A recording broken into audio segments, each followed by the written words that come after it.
흩어짐 속에 피어나는 복음의 기쁨이라는 제목으로 함께 은혜를 나누도록 하겠습니다. 우리 사랑하는 성도님들은 살아가면서 성도님들의 삶이 계획대로만 흘러가는 것 같으신가요? 아니죠? 네, 우리의 삶은 우리의 계획대로만 흘러가지 않습니다. 어떤 때는 갑작스러운 사건으로 인해서 내가 서 있던 그 자리를 떠나야 할 때도 있습니다. 예기치 못한 질병이 있다든지, 아니면 직장의 변화가 있다든지, 관계의 깨짐이 있다든지, 아니면 교회 안에서의 아픔이 있을 수 있습니다. 우리는 우리가 원하지는 않았지만 어쩔 수 없이 흩어져야 하는 순간들을 경험할 때가 있습니다. 그때 우리는 이런 생각들을 하죠. 왜 이런 일이 나에게 일어나야 합니까?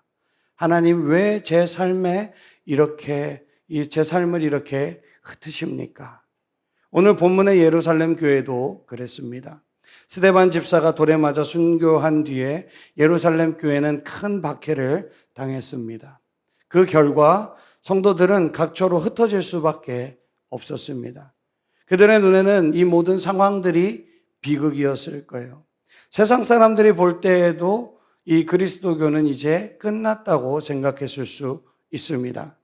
그렇게 생명의 위협을 받으면서 사랑하는 공동체에서 떨어져 나가야만 했습니다. 안정되고 또 내 삶이 보장되었던 이 생활들이 무너져 내렸습니다. 아마 하나님, 왜 우리에게 이런 일이 일어나게 하십니까? 라는 원망이 터져나왔을 수도 있습니다. 그런데 놀라운 사실은 바로 그 흩어짐이 복음을 확장시키는 통로가 되었다라는 것입니다. 사람의 눈에는 고난이었지만 하나님의 눈에는 선교였던 것입니다. 성도들이 가는 곳마다 복음을 전했습니다. 특히 빌립 집사를 통해서 사마리아 성에 복음이 전해졌습니다.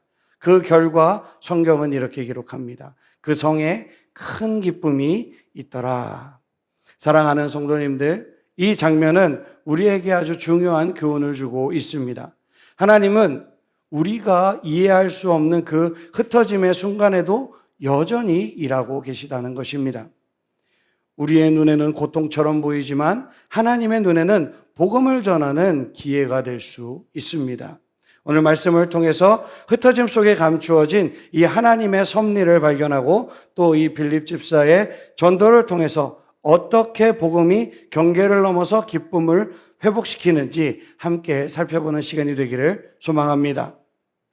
오늘 본문은 아주 충격적인 사건으로 시작을 합니다. 우리 1절 말씀을 다시 한번 읽어보도록 하겠습니다. 사울은 그가 죽임당함을 마땅히 여기더라. 그날에 예루살렘에 있는 교회에 큰 박해가 있어 사도 외에는 다 유대와 사마리아 모든 땅으로 흩어지니라. 아멘. 스데반의 순교 직후에 교회는 거대한 박해의 파도에 휩쓸렸습니다. 그동안 예루살렘에서 놀라운 부흥을 경험했던 이 예루살렘 교회가 하루아침에 흩어지고 깨져버린 것입니다. 우리가 흔히 생각하는 부흥은 모이는 것입니다. 성도의 수가 늘어나고 건물이 커지고 사람들이 몰려드는 것입니다. 그런데 하나님은 전혀 다른 방식으로 교회를 부흥시켰습니다. 박해로 인해 성도들이 흩어지는 그 사건을 통해서 복음이 확장되게 하신 것입니다. 사람의 눈에는 이 모든 것들이 비극이었지만 하나님의 눈에는 기회였습니다. 성도들이 흩어진 곳마다 복음을 전했고 또 그 복음으로 인해서 예루살렘을 넘어 유대와 사마리아까지 하나님의 복음이 퍼져나가기 시작했습니다. 마치 씨앗이 한 곳에만 모여 있으면 열매 맺을 수가 없듯이 바람에 흩날려 밭에 심겨져야 풍성한 수확이 일어나는 것처럼 교회도 박해라는 이 바람에 의해서 흩어졌을 때 그때 오히려 더 큰 열매를 맺게 된 것입니다. 우리의 삶도 그렇습니다. 우리는 늘 모이기를 좋아하죠. 안정된 자리를 원하고 편안한 환경을 추구합니다. 그러나 하나님은 때로는 우리를 흩으실 때가 있어요. 그 흩어짐은 고통스럽고 또 내 생각에는 이해도 되지는 않지만 하나님은 그 과정을 통해서 우리의 믿음이 자라게 하시고 복음을 더 멀리 전하게 하십니다. 저도 개인적으로 삶 속에서 작은 흩어짐을 경험한 적이 있습니다. 익숙한 자리, 안전하다고 여겼던 그 환경에서 떨어져 나온 순간이 있었습니다. 그때 왜 이 일이 나에게 일어나는지 저는 알 수 없었지만, 그러나 시간이 지나서 뒤돌아보니 그때가 제 신앙이 깊어지는 시간이었고 하나님을 더 의지하게 되는 그런 시간이었습니다. 흩어짐은 나를 무너뜨리는 그런 시간이 아니라, 그런 사건이 아니라 하나님께서 나를 새롭게 세우시는 통로였던 것입니다. 혹시 우리 사랑하는 성도님들의 삶에도 원치 않는 그런 흩어짐이 있지는 않습니까? 건강이 무너져서 병상에 눕게 되거나 아니면 직장에서 갑작스러운 변화가 일어난다든가, 가정에서의 갈등과 아픔들이 갑자기 생겨난다든가, 아니면 교회 안에서의 어려움이 생긴다든가, 우리는 그런 상황 속에서 하나님을 원망하기가 쉽습니다. 그러나 오늘 우리 말씀은 우리에게 이렇게 선포합니다. 박해는 복음을 막을 수가 없다. 흩어짐은 하나님의 섭리 가운데 있다라는 것입니다. 사도행전의 교회가 보여준 역사가 바로 이것입니다. 교회는 박해를 받으면 받을수록 오히려 더 강해졌다. 성도들이 흩어졌을 때 복음은 더 멀리 전파되었다라고 사도행전은 기록하고 있는 것입니다. 우리가 붙들어야 할 소망이 바로 여기에 있는 것입니다. 세상이 아무리 교회를 흔든다고 할지라도, 고난이 아무리 우리의 삶을 뒤흔든다 할지라도 하나님의 복음은 결코 멈추지 않는다는 것입니다. 그러므로 우리는 고난 앞에서 두려워할 필요가 없는 것입니다. 오히려 그 고난을 기대해야 하는 것입니다. 하나님, 이 흩어짐 속에서 무슨 일을 나에게 준비하고 계십니까? 이 눈물의 사건을 통해서 어떠한 열매를 맺게 하시려고 하시는 것입니까? 믿음으로 이렇게 묻는 성도들에게 하나님은 반드시 새로운 길을 열어주실 줄 믿습니다. 사랑하는 성도님들, 흩어짐은 끝이 아닙니다. 흩어짐은 새로운 시작입니다. 예루살렘에서 흩어진 그 교회가 유대와 사마리아로 복음을 전했던 것처럼 오늘 우리의 삶 속의 흩어짐에도 하나님의 선교의 도구가 될 수 있습니다. 그러므로 어떠한 상황이 우리 가운데 닥쳐온다 할지라도 낙심하지 않길 주님의 이름으로 축복합니다. 박해는 절대로 복음을 막을 수가 없습니다. 오히려 복음은 그 박해를 뚫고 더 멀리, 더 깊이, 더 강하게 퍼져나가게 될 줄 믿습니다. 그렇게 흩어진 성도들 중에 빌립은 사마리아 성으로 들어갔습니다. 여기서 우리는 놀라운 장면을 목격할 수 있습니다. 유대인과 사마리아인은 수백 년 동안 서로 원수처럼 살았습니다. 유대인들은 사마리아인을 멸시했고 같은 하늘 아래에서 숨쉬는 것조차 싫어할 정도였습니다. 그러나 복음은 그런 경계와 벽을 무너뜨렸습니다. 빌립이 사마리아에 들어가서 그리스도를 전파하자 많은 사람들이 그의 말을 따르고 놀라운 일들이 일어나기 시작했습니다. 귀신이 떠나가고 중풍병자와 못 걷는 자들이 고침을 받았습니다. 유대인과 사마리아인의 이 오래된 갈등도, 사람들의 아픔과 질병도 예수님의 그 이름 앞에서는 아무런 장벽이 될 수 없었던 것입니다.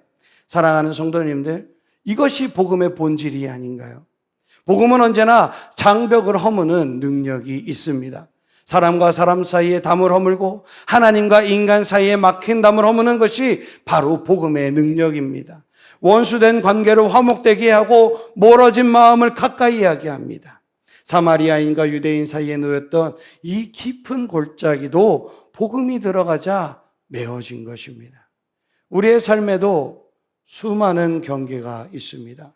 세대 간의 장벽들, 또 경제적인 격차의 벽들, 또 문화와 언어의 차이들, 심지어 교회 안에서 생기는 오해와 갈등의 벽들이 있습니다. 그러나 복음은 그 어떠한 벽도 무너뜨릴 수 있음을 믿으시기를 주님의 이름으로 축복합니다. 그래서 사도 바울은 에베소서에서 이렇게 말씀합니다. 그는 우리의 화평이신지라 둘로 하나를 만드사 원수된 것 곧 중간에 막힌 담을 자기의 육체로 허셨다라고 말씀하고 있는 것입니다. 혹시 성도님들 안에도 아직 무너지지 않은 그런 벽들이 있습니까? 사람과의 관계 속에서 또는 마음속의 깊은 곳에서 생긴 담이 있습니까? 그 벽을 무너뜨릴 수 있는 것은 내 자존심도 아니고요, 상대의 변화도 아닙니다. 오직 복음뿐임을 믿으시기를 주님의 이름으로 축복합니다. 복음이 들어오면 아무리 단단하고 깨어지지 않을 것 같았던 그 벽도 무너지게 되어 있는 것입니다. 그 자리에 화해와 회복이 시작되는 줄로 믿습니다. 서로 오랫동안 갈등하던 성도들이 있었어요. 인간적인 말로는 절대 풀리지 않을 것만 같았습니다. 그런데 말씀 앞에 나와서 함께 기도하고 눈물로 회개하고 이렇게 하니까 놀랍게도 이 마음의 벽이 허물어지고 서로 손을 잡는 역사들이 많이 일어났습니다. 이게 복음의 능력입니다. 사람이 바뀌는 것이 아니라 복음이 들어와서 마음의 벽을 허물어 버리는 것입니다. 사랑하는 성도님들, 빌립이 사마리아에서 복음을 전했다라는 것은 단순히 지리적인 이동을 의미하는 것이 아닙니다. 그것은 복음이 모든 경계를 넘어서 확장되는 그런 사건인 것입니다. 유대와 사마리아 사이의 역사적인 또 문화적 또 영적 장벽이 무너지고 복음의 길이 열린 것입니다. 오늘 우리 교회와 가정에도 이 은혜가 필요한 줄 믿습니다. 서로 다르다고 이해되지 않는다고 여전히 마음의 벽을 쌓고 있지는 않습니까? 복음은 우리가 하나 되게 하는 줄 믿습니다. 복음은 가정이 하나 되게 만들고 교회가 하나 되게 하고 세대가 하나 되게 하는 줄 믿습니다. 그러므로 우리의 삶의 경계를 넘어서 복음을 전하는 자가 되시기를 주님의 이름으로 축복합니다. 나와 다른 사람에게 다가가시기를 주님의 이름으로 축복합니다.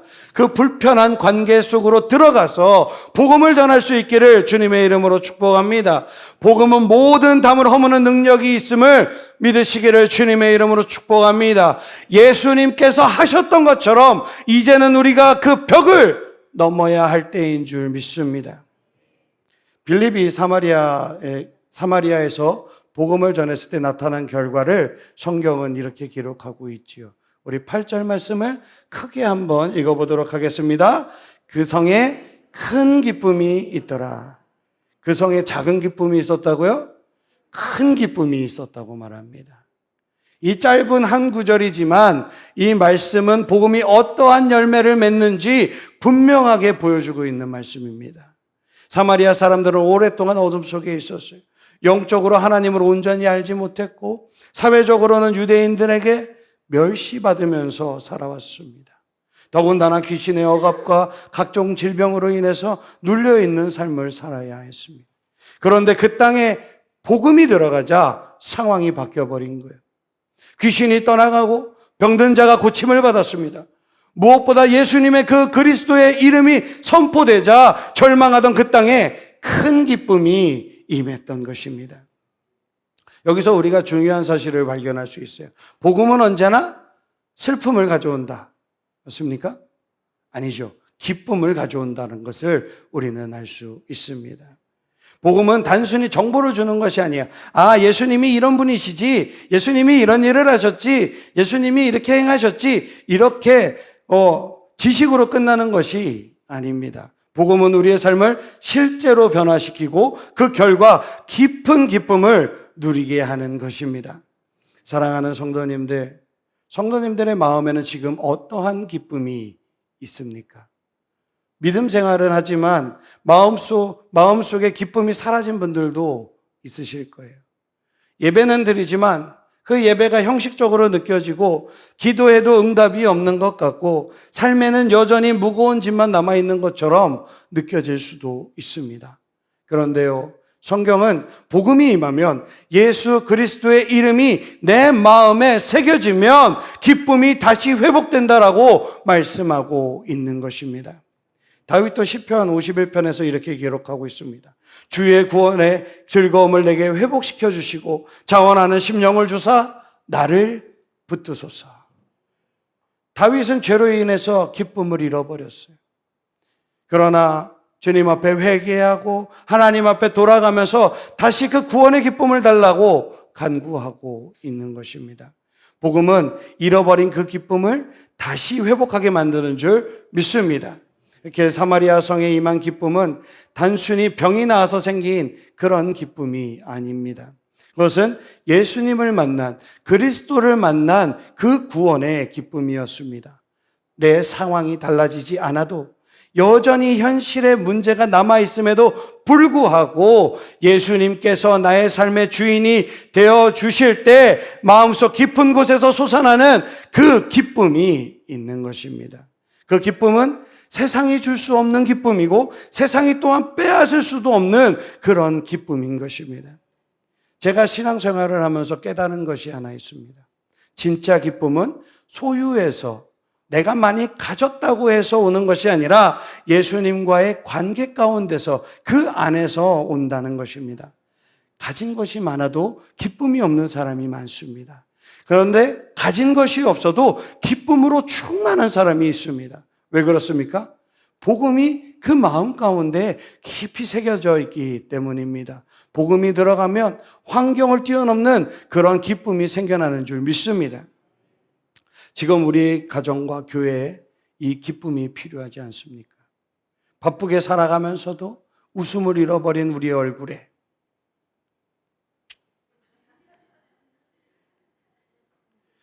제가 안 웃으면 너무 무섭다 그래서 그렇죠? 웃음이 가득한 이 얼굴. 웃음을 제가 제일 많이 해요. 집에 가면 이러고 있거든. 우리 청소년부 애들 이렇게 설교할 때 애들이 이러고 있거든. 찬양하라 그러면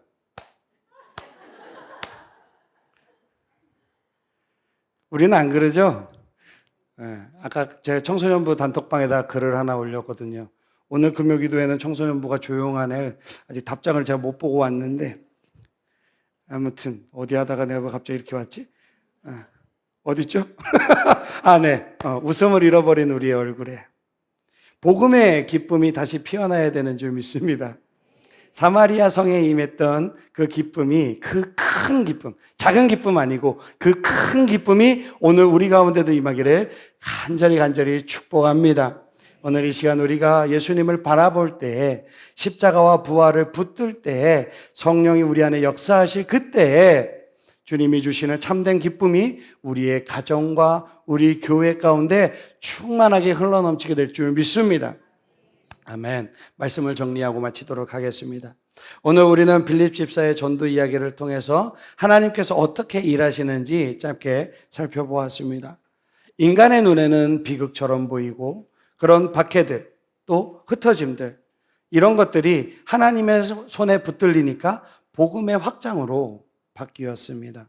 유대인과 사마리아 사이에 두터운 그 장벽들도 예수님의 이 복음 앞에서 무너져 버렸습니다. 그리고 마침내 그 성에는 큰 기쁨이 임했습니다. 이것이 바로 복음의 능력입니다. 박해가 복음을 막을 수도 없고요, 경계가 복음을 제한할 수도 없습니다. 어떠한 절망도 그 복음의 기쁨을 빼앗을 수 없습니다. 예수 그리스도의 이름이 선포될 때 무너진 자리가 다시 세워지고 상처난 마음들이 치유가 되고 절망의 땅에 기쁨이 꽃이 피게 되는 줄 믿습니다.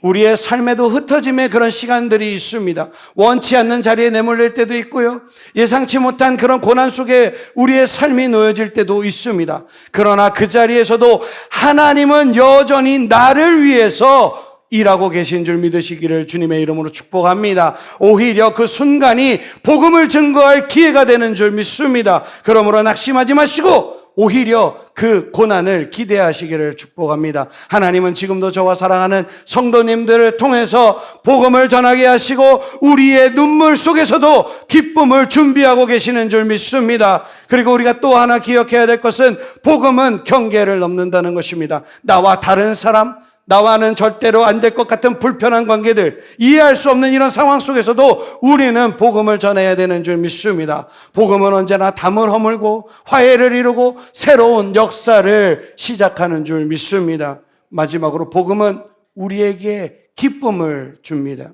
세상이 줄 수 없는 이 상황을 뛰어넘는 그런 기쁨을 우리에게 주십니다.